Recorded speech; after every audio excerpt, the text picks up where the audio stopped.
18 months ago, I decided that I was going to stop buying books so that I could, once and for all, read everything I have on these shelves, and on this. And today, I finished my very last book. But while I have achieved the best prize of completing a book buying ban, thank you, it didn't go quite as smoothly as I'd planned.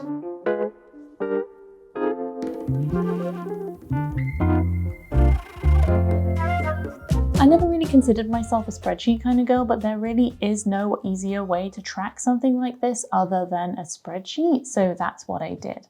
Oh, and if you want to give it a go, a book buying ban, that is, this very spreadsheet that I used, you can get for free on my website. You don't even need an email or anything, it's just there. Okay, so this is what I started with. I had 125 books total, which were 94 on my shelves at home. 28 were ebooks, and that's mostly because I had a real problem at the time of really wanting to and buying those 99p ebooks you could get like every day.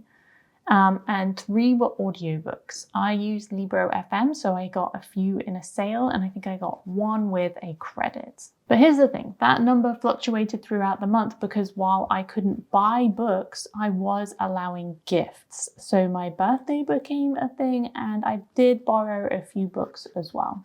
And I'm not a fast reader, so this took way longer than I thought it would, like way longer. Some months I would be on a roll with like 8 books read, and I'd think, oh, this is doable. I'll be done by my birthday, which is March, by the way. And others I dropped to like 3 books a month. The average, and I worked this out, was 4 books read a month. I want to be honest about what it's been like for the past 18 months, so let's do that while I finally clean these shelves. While I am really proud of this achievement, I honestly can't believe how long it took me to do this. For 125 books, I thought for sure it would take me like 6 months, 9 months max to get it done. I didn't think it would be double that. Maybe that's my fault for not really taking my own reading speed into consideration, because one thing I have noticed during the past 18 months is that I'm not the fastest reader. I wouldn't say I'm slow, but I'm not super fast. There's nothing wrong with that, it just is what it is. This kind of meant that I would continue to put off some of the longer books on my shelf to favor the shorter ones, probably so I could feel like I was making progress. It meant, though, that the last few books were a little bit of torture. Reading things like the Odyssey and the Iliad back to back was really hard work. Even one of my fiction books, The Fragile Threads of Power by V.E. Schwab, was left until last, simply because it looked so chunky and intimidating. I kind of regret that. I wish I'd woven them in earlier just to spread them out a bit, because boy did it slow me down. People in my Discord community, who by the way have been so encouraging through this, even encouraged me to get something a little less dry from the library to break it up. But did I listen? No, I didn't, because I'm stubborn and clearly want to embrace the torture. Speaking of which, motivation was probably the sole reason I kept this going, and by motivation I mean accountability, because if it wasn't for my Discord community or this channel, I know I would have quit months ago.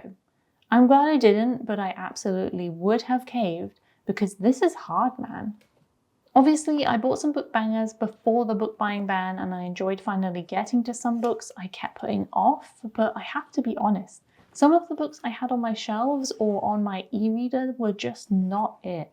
Why did I pick them up? The Peloponnese War? Really?